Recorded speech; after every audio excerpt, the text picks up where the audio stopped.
บายดีทุกคนเนาะวันนี้มาพบกับอันนุนอีกแล้วกับเรื่องกระปุกเกียร์วันนี้จะมานำเสนอเรื่องกระปุกเกียร์กระปุกเกียร์รถบรรทุกบอกเป็นยี่ห้อ JC รถมี045เรื่องวันนี้ที่จะมาบอกก็คือเฟืองเลขเนาะมันหักเบิด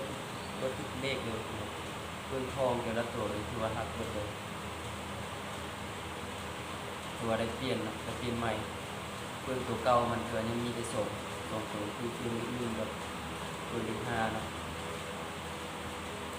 ตัวนี้เอาเฟืองเก่าเพราะเลข5ผู้ซื้อใช้งานไปไหนก็ได้ว่าโบได้หักโบได้บิน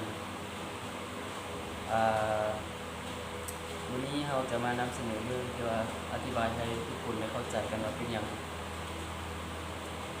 กระปุกเกียร์คือว่าได้เห็ดบ่อยๆหรือว่ามักเท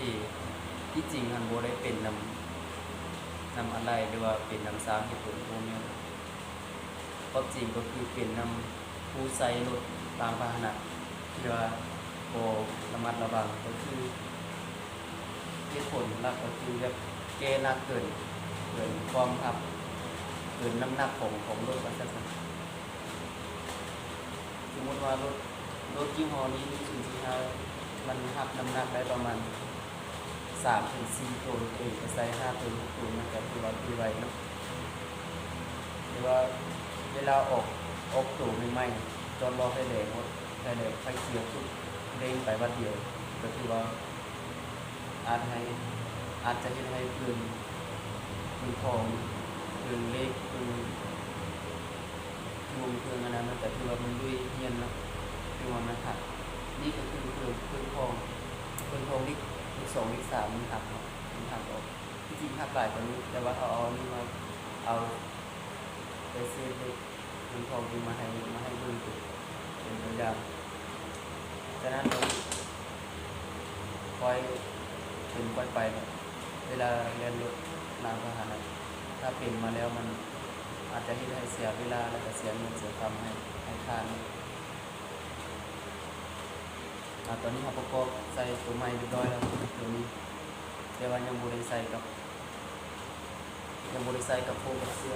นี่คือเสื้อของกระปุกเกียร์คันนี้ส่วนตัวนั้นคืออะไรเก่านะครับเอาถ้าเปลี่ยนเอาอะไรเก่า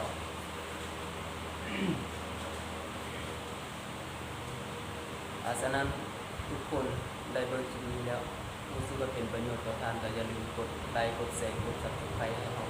เพื่อเอาสาระความรู้มานำเสนอให้ทุกท่านได้รู้ได้เข้าใจกันเกี่ยวกับเรื่องรถนะ